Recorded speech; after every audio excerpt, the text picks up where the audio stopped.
She was only 8 years old. She couldn't breathe without help, and yet a flight attendant told her to move now. What happened next reminded the whole world that compassion is more powerful than pride. The hum of the airplane filled the cabin as passengers settled into their seats. It was a long flight from New York to Los Angeles. Families chatted, business travelers typed away, and flight attendants moved briskly through the aisles. In seat 14A sat a quiet little girl named Amara. She was 8, with bright brown eyes and a thin oxygen tube resting across her cheeks. Her father, David Carter, sat beside her, carefully checking the small portable oxygen tank under the seat. Amara smiled faintly.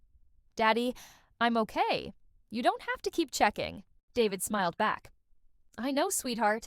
I just like to be sure."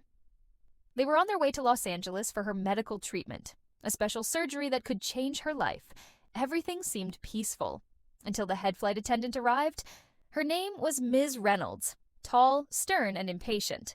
She stopped abruptly near their row. "Excuse me," she said sharply. "You're in the wrong seats." David looked up. "I don't think so, ma'am. Our tickets say 14A and 14B. She frowned. "These are priority seats. You can't keep that medical equipment here. It's unsafe." David remained calm. "I spoke to the airline yesterday. They approved this equipment for the flight." Amara looked up nervously. "It helps me breathe." Ms. Reynolds sighed. "Sir, I understand, but we have policies. You'll have to move to the back." The nearby passengers turned their heads. A woman whispered, "That little girl's sick." David took out the printed clearance letter from the airline's medical department. "Here's the approval, signed and stamped." But Ms. Reynolds didn't even glance at it. She crossed her arms. "I don't care what papers you have. You need to move. Now." Amara's eyes filled with tears. "Daddy, did we do something wrong?" David's heart sank. He kept his voice low but firm. "No, baby, we didn't." He turned back to the attendant.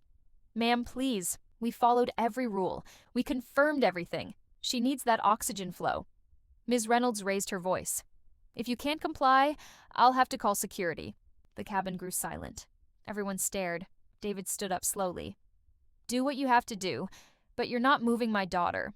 Ms. Reynolds walked off, muttering angrily into her radio. Amara whispered, "Daddy, are we in trouble?" David gently held her hand. "No, sweetheart. We're just waiting for someone who understands." Moments later, another flight attendant, younger and calmer, approached. "Sir, is everything okay?" David explained the situation. The young attendant nodded softly.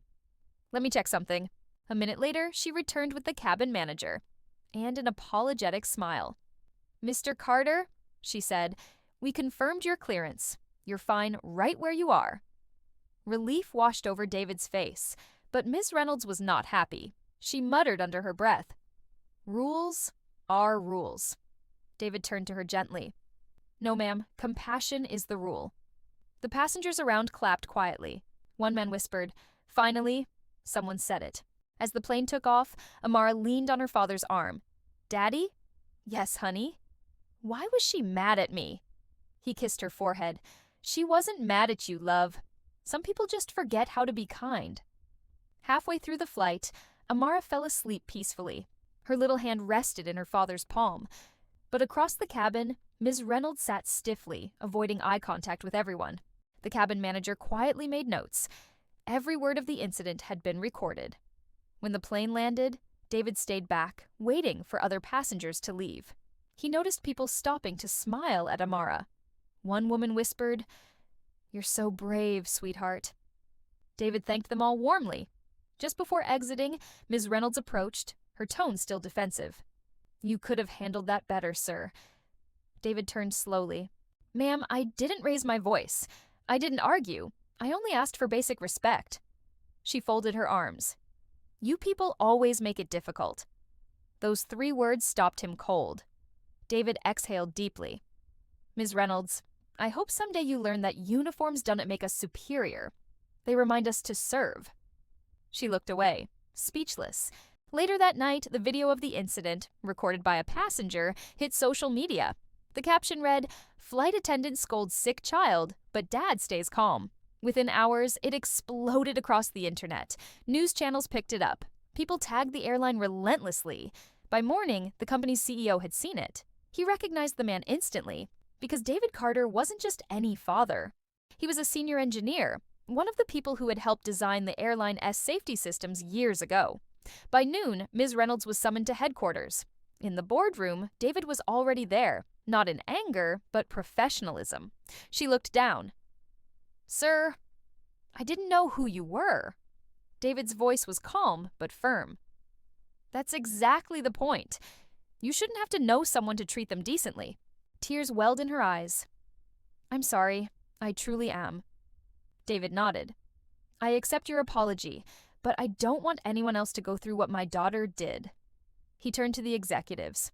"From today, every staff member, ground or flight, needs empathy training before certification." The CEO agreed immediately.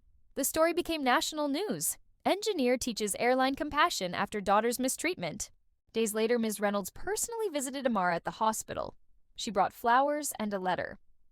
"I was wrong," she said softly. "Thank you for reminding me what humanity means." Amara smiled weakly. "It's okay. Daddy says people can change." Ms. Reynolds smiled through tears. "And he's right." Weeks later, when Amara recovered from her surgery, she and her father boarded another Silver Sky flight. This time, every crew member greeted her with warmth. As the plane lifted off, Amara looked out the window. "Daddy, do you think she's nicer now?" David smiled. "I think we helped her remember what kindness looks like." The story ended with a soft piano melody and a final screen text. Kindness is the highest form of professionalism. If this story touched your heart, don't forget to subscribe, because real stories of compassion deserve to be heard.